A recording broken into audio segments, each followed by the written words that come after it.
What does silence really mean in love? Not the peaceful silence of safety, not the quiet comfort of two people who no longer need to fill every second with words, but the other kind. The kind that changes the temperature of a room. The kind that makes one person speak less, think more, and slowly begin to doubt what is happening. In many relationships, the silent treatment is misunderstood as calmness, maturity, or simply needing space. But very often, it is something far more powerful than that. It can be avoidance. It can be emotional overload. It can be a hidden protest. And sometimes, it can be punishment disguised as distance. Psychologists describe this kind of withdrawal as a form of stonewalling or social exclusion, and research shows that being ignored can activate brain regions associated with pain and threat, which helps explain why silence in love can feel so strangely intense. When people talk about relationship pain, they usually imagine shouting, betrayal, or dramatic conflict. But one of the most psychologically destabilizing experiences in love is not noise. It is absence. It is the moment your message gets seen but not answered. The moment your partner is physically present but emotionally gone. The moment you realize the conversation is over, but nobody said it was over. That is why the silent treatment hurts so deeply. It does not just block communication. It creates uncertainty. And uncertainty is one of the hardest emotional states for the human mind to tolerate. The silent treatment often begins in ways that look small. A shorter reply. A colder tone. A pause that goes on too long. Then suddenly, one partner stops explaining, stops engaging, stops responding. On the surface, it may look like distance. But underneath, it sends a message. The message is often this: you no longer have access to me. According to relationship research, stonewalling happens when someone withdraws from interaction, shuts down, and closes themselves off, often because they feel overwhelmed or physiologically flooded. Yet the experience on the receiving side feels very different. To the person being shut out, it can feel like rejection, contempt, punishment, or control. That difference is where so many relationships begin to break. Because the person going silent may think, I just need to calm down. But the other person hears, you do not matter enough for a response. One person experiences protection. The other experiences abandonment. One person thinks they are ending conflict. The other feels the conflict has entered a darker, more invisible phase. This is why silence in love is never just silence. It is interpretation. It is emotional meaning. It is the story your nervous system tells when connection suddenly disappears. Cleveland Clinic notes that the silent treatment is the act of withholding communication, and that social exclusion can trigger the sympathetic nervous system when a social bond feels threatened. In plain language, the body does not treat relational silence like a small event. It treats it like danger. That is why the chest tightens, sleep gets worse, thoughts spiral, and ordinary people begin replaying the same conversation 100 different ways. And this is where the deeper truth begins. The silent treatment is rarely just about the present moment. It usually carries something older and more hidden. Sometimes it means, I do not know how to say what I feel. Sometimes it means, I am overwhelmed and afraid that if I keep talking, I will make things worse. Sometimes it means, I want you to feel what I am feeling without me having to explain it. And sometimes, more painfully, it means, I want you to suffer long enough to understand that I am in control. Those meanings are not equal. That matters. Because not every silence is abuse, but not every silence is innocent either. Recent research on silent treatment in close relationships suggests it tends to harm emotional well-being and relationship quality, and that any benefit is limited unless it is followed by constructive repair. In other words, silence by itself rarely heals a relationship. Healing only begins when silence becomes communication again. One of the most dangerous mistakes people make in love is confusing emotional withdrawal with emotional depth. They think, if I wait long enough, this will pass. If I stay patient enough, they will come back warmer. If I love better, I will earn openness. But love cannot decode endless silence forever. Eventually, the person being ignored stops trying to understand and starts shrinking to survive. They become more careful, more anxious, more apologetic, more afraid of saying the wrong thing. And once that pattern begins, the relationship is no longer just experiencing conflict. It is teaching one person to live in emotional uncertainty. That is what the silent treatment really means at its most powerful level. It is not only the absence of words. It is the presence of emotional imbalance. It reveals who feels safe speaking, who feels safe disappearing, and who is left carrying the emotional weight of both people. In love, the greatest damage is not always caused by what is said in anger. Sometimes it is caused by what is never said at all. What makes the silent treatment so confusing is that it can come from two completely different places, yet feel almost identical on the outside. In one relationship, silence is a defensive shutdown.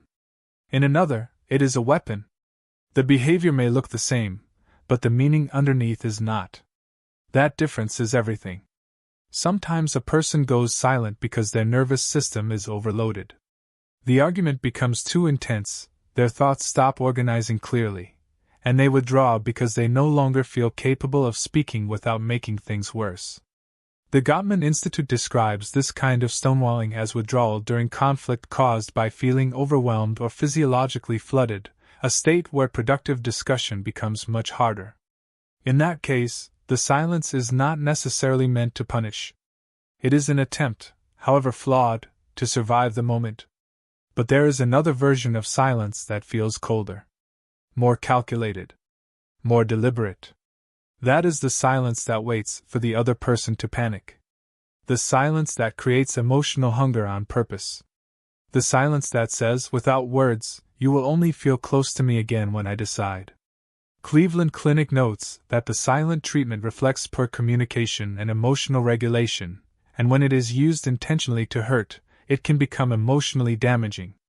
A recent systematic review on silent treatment in close adult relationships also found links with stress, anxiety, emotional harm, and deterioration in relationship quality.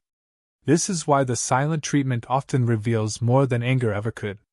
Anger at least tells you there is contact. There is heat. There is still some willingness to engage, even badly. Silence can be more destabilizing because it removes the map. You do not know whether the relationship is wounded, ending, pausing, or quietly becoming a power struggle. And when human beings do not have information, they usually fill the gap with fear. Psychologists have long found that being ignored or excluded affects people far more deeply than most assume. The American Psychological Association reports that social rejection and exclusion can affect emotion, thinking, and even physical health. That helps explain why the silent treatment can feel physically exhausting. It is not all in your head in the dismissive sense. Your body is reacting to a threatened bond. Your brain reads disconnection as risk, and your nervous system responds accordingly. That is also why some people become obsessed during silence. They replay texts, tone, timing, facial expressions, tiny details. They are not being dramatic. They are trying to solve uncertainty. In love, uncertainty is often more painful than conflict because conflict at least gives shape to the pain. Silence leaves pain shapeless. It has no clear edges. It can last hours, days, or longer, and during that time the ignored partner often enters a private spiral of self-blame. Maybe I asked for too much. Maybe I was too emotional. Maybe I should apologize first, even if I do not know what I am apologizing for. Over time, this changes the structure of the relationship. One person becomes the pursuer, the translator, the emotional laborer. The other becomes the gatekeeper of contact. That imbalance can quietly train both people into unhealthy roles. The silent one learns that withdrawal gives power. The anxious one learns that love must be chaste. And once that lesson repeats often enough, the relationship stops being a place of mutual safety and starts becoming a place of emotional guessing. That is what the silent treatment really means in many relationships. It is not merely a pause in conversation. It is a test of emotional security. It exposes whether two people know how to repair after pain, or only how to disappear inside it. So what does the silent treatment really mean in love when you strip away excuses, fear, and romantic confusion? It means that something important is no longer being spoken directly. A need, a wound, a resentment, a fear, a power struggle, a collapse of emotional skill. Silence becomes the language when truth feels too risky, too uncomfortable, or too inconvenient to say out loud. And in that sense, the silent treatment is never just about not talking. It is about what the relationship can no longer carry openly. Sometimes the meaning is emotional immaturity. A person does not know how to stay present in discomfort, so they disappear behind distance. Sometimes the meaning is overwhelm. Gottman's work on stonewalling describes how some people withdraw because they are physiologically flooded and no longer able to engage clearly. In those cases, silence is not proof of cruelty, but it is still a problem. Because love cannot survive for long when one person always vanishes at the moment honesty becomes hard. But sometimes the meaning is more disturbing. Sometimes silence is not retreat. It is control. It is a way of forcing the other person into emotional pursuit, confusion, apology, and self-erasure. Cleveland Clinic notes that the silent treatment reflects poor communication and emotional regulation, and can become especially harmful when it is used intentionally to hurt or control. That is the line many people miss. Taking space is not the same as making someone suffer in uncertainty. A healthy pause sounds like, I am overwhelmed, I need an hour, but I want to come back and talk. The silent treatment sounds like nothing at all, and that nothing becomes the punishment. This difference matters because the body can feel it, even before the mind fully explains it. Research and clinical psychology sources consistently show that social rejection and exclusion affect emotion, thought, stress, and even physical well-being. That is why prolonged silence in love often creates anxiety that feels bigger than the situation itself. The pain is not only about the argument. It is about losing emotional orientation. Human beings regulate themselves through connection, and when connection is deliberately withheld, many people begin to feel unsteady from the inside out. Over time, the real danger of the silent treatment is not one bad week or one unresolved argument. It is the pattern it creates. The relationship becomes organized around fear instead of truth. One person learns to monitor tone, timing, and mood in order to avoid being shut out. The other learns that distance gives leverage. The result is not intimacy. It is adaptation. And adaptation is sometimes mistaken for love because it can look so loyal from the outside. But shrinking yourself to keep access to someone is not love. It is survival. That is why the healthiest relationships do not avoid difficult conversations. They build safe ways to return to them. Real love may need pauses, but it does not weaponize disappearance. Real love may become overwhelmed, but it comes back with language. It says, I was hurt. I felt attacked. I needed a moment. I did not know how to say this.